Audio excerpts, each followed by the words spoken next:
Hi guys, I'm Dave, this is The Shed. Welcome to Dave's Shed. Today we've got a little project on here to check over this Carver Cascade water heater from a caravan or motorhome. They're quite old now, but assuming the burner is in good condition, they're still perfectly serviceable. Let's get it apart and see what's inside.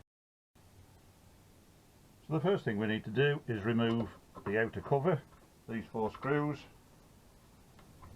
They also come out.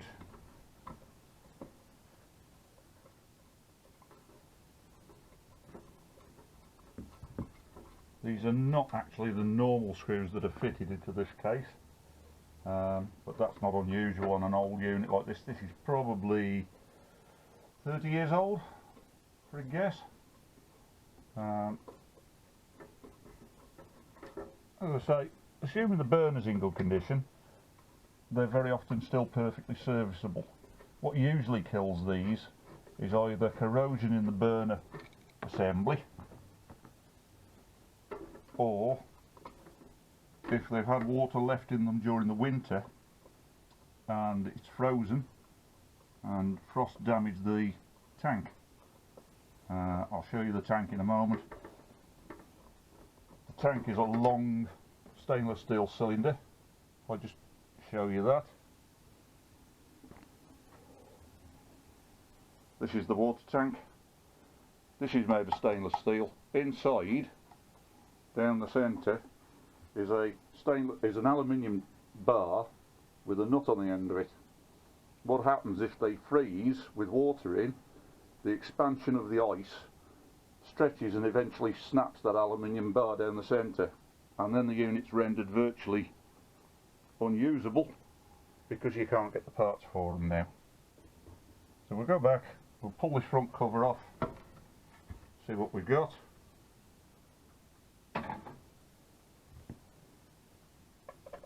We take this plate off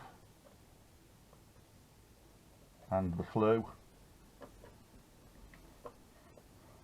This is quite promising. The screws are coming out. They're very often corroded in solid by now, so the fact that they're unscrewing and coming out is quite promising. We might just be in luck, although I can see some rust flakes in the bottom. Now this heat plate will come off, and there's the burner. This is the heat exchanger, and that transfers the heat through this alloy end plate into the water inside the tank. Now initially the burner doesn't look too bad, but there is some corrosion at this end of it. Very strange the way they've made these, because this is stainless steel, but the inner tube, there's a tube up the centre where the gas is fed in from this end. It mixes with the air here and then comes out through these jets on the top, but the mixing tube in the centre is made of mild steel and it rots away. So we shall have to have a look and see what that's like, and I'll come back to you soon.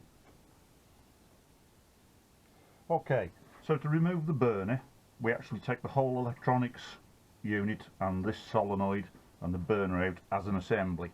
First thing we've got to do is disconnect the gas pipe from the back of it, which is just there.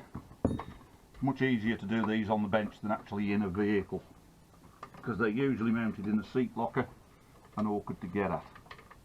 So on the bench is perfect. So the gas pipe's off. Now there's 2 screws underneath the solenoid, stainless steel posi drives.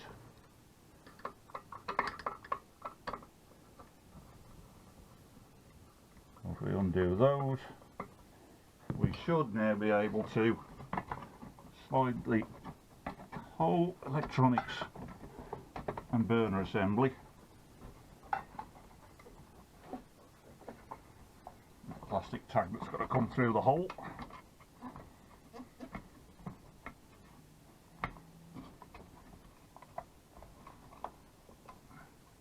They are sometimes a bit of a fiddle. I'm just going to turn it upside down so that I can get better access to guide the electronics box through, if it will.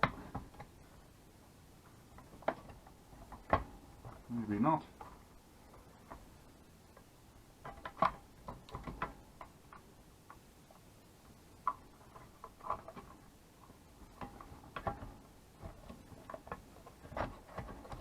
There we go. Bit of a fiddle what we got there. Right, so we can pop this out of the way for now. We'll come back to that in a few minutes. Let's have a look at the state of this burner. There is some corrosion on the back end of it, and it sounds like there is some loose rust inside it, but the actual tube doesn't look too bad, so we might get away with it. The burner box is held onto this frame with two 8mm hex nuts. So we'll see if we can undo those.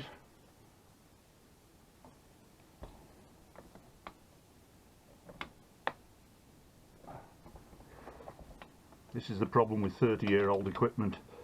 It's tired, it's rusty, and there's always the chance that the studs are going to snap off. If that happens, we're in the soft and sloppy, because spares are not readily available for these anymore. Right, that one's slackening off.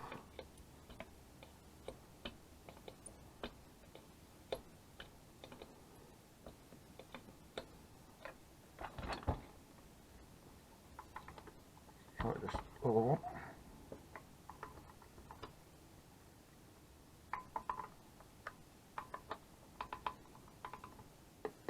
This one's just awkward to get at, awkward to get a spanner on.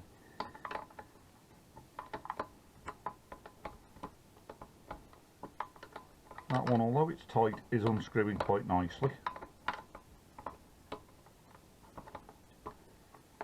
What we can perhaps do is slide the electronics off the back, like so.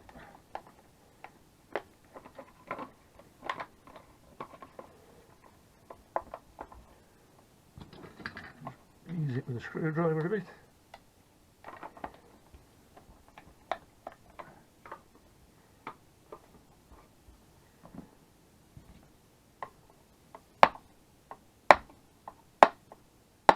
That's it, a couple of gentle taps, that's eased it. Again, the problem is it's been there for 30 years. Okay, so we couldn't get the spanner onto it, but I've got a socket on a T-handle, so now I can unscrew that nut carefully, because we don't want it to shear off, because then we would be in the soft and sloppy, and nobody wants to be in the soft and sloppy. That's coming out nicely now.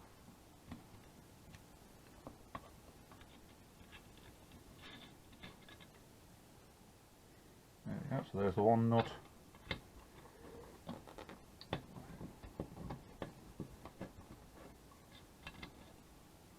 And finally, there's the other nut. And we should now be able to extract that burner box. Little serrated washers are being stubborn.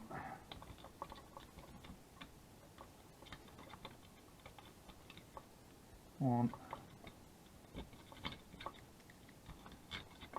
and two. Right, now that's going to come off. There we go. Right. So now we've got it apart, and we can see it is quite rusty, but it is still actually intact. So if we can clean that up a bit with a wire brush and blow the rubbish out of the burner, we should have a fighting chance. That should be okay. Right, so we just give that a light rub over with a brass wire brush. Just get the surface dirt off it. Get any loose rust off the end. Check the end plate's intact, which it is. Same with this end. It has actually rotted through the end plate here, but that actually isn't that important. That's just the mounting surface. It's just the end plate of it. More important is that it's not holed through here, because the gas injects in there, mixes with the air. That inside tube goes about that far in, and then the gas and air mix comes out around the end and comes out through the wire gauze burner face where it's combusted. I've got an airline with a bit of got an airline with a bit of compressed air. We'll just give that a gentle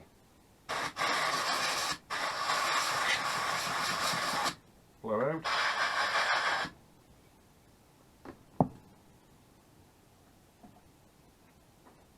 Now, as we can hear, there is some loose debris inside that. So what we can do is just, with that open end out, we just jiggle that up and down. With the open end down, we can get a fair bit of that rust out of there. That should be fine. Right, so we can reassemble that now and then hook some gas up to it and test it.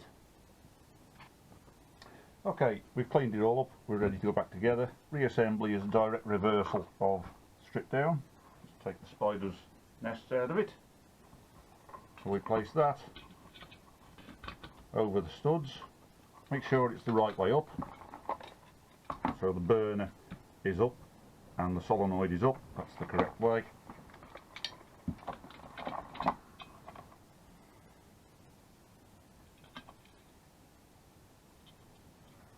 Slip the two shape-proof washers back on, and the nuts, a little bit fiddly, especially with fat fingers like mine.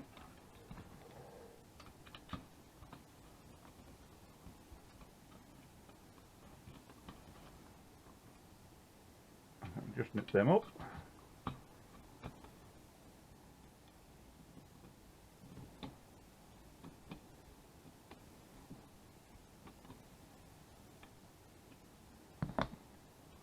That's that, and now we can reinstall the two electrodes.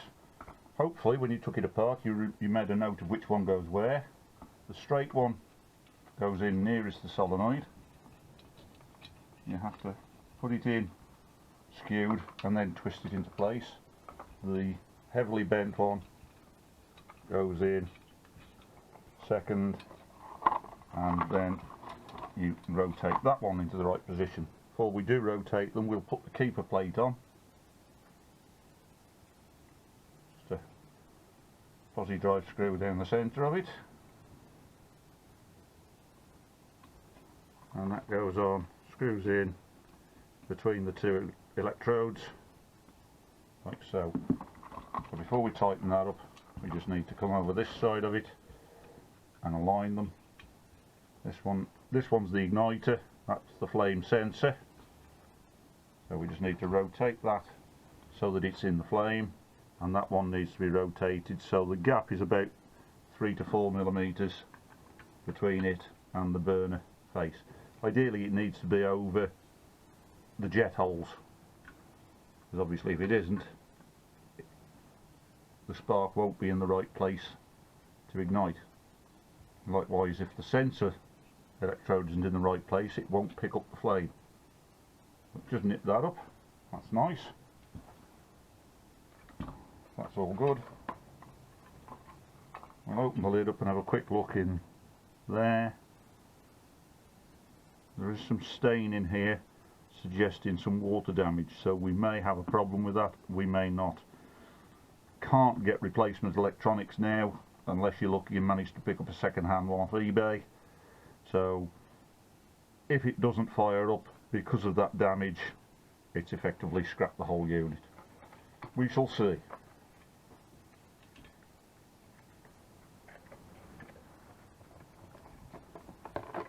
So that slots on to those two T connections, like so. Flipping back over, and then we need to route that wire for the solenoid and the temperature sensor, temperature setting down there. Put those two through those two grooves, and then we can close the lid down. Now the lid should be held closed with a label. That's long since curled its toes up. And that's ready to go back in the unit. Right, so we're now ready to put the burner assembly back into the main body. I've mounted the body upside down because it's easier to work on that way up.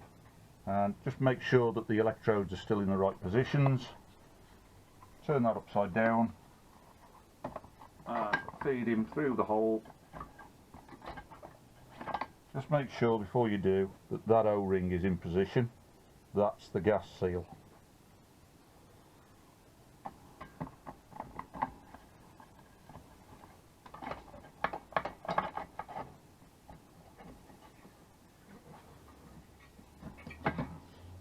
It. The stainless steel screws stay in the bracket on the solenoid, so we don't have to mess about with locating those. They stay put.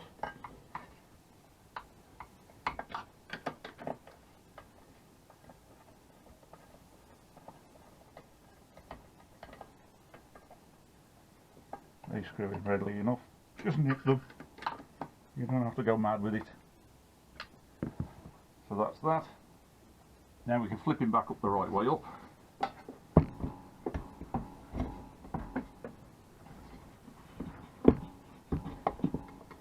Right, so now we've got the burner assembly mounted back in. We can connect the electronics, we can connect the gas, and we can see if we get a nice blue flame on the burner. Okay, so we've got the burner installed back in the boiler. We've got a temporary gas supply connected up to it. We've got a 12 volt power supply connected up to it.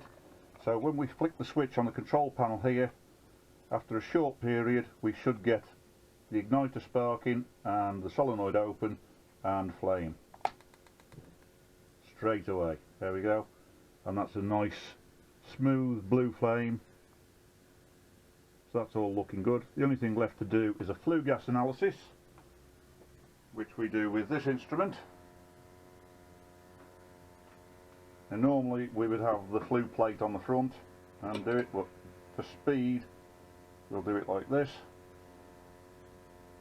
The one beauty of these is because it's indirect heating of the water, you can run them for a short period without water in them, without doing any damage.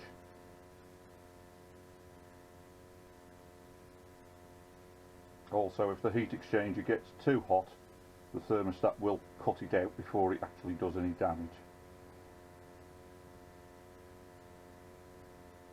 And that's burning really nice and clean. That's looking really good. So we're going to give that a pass, put it all back together. That's good to go.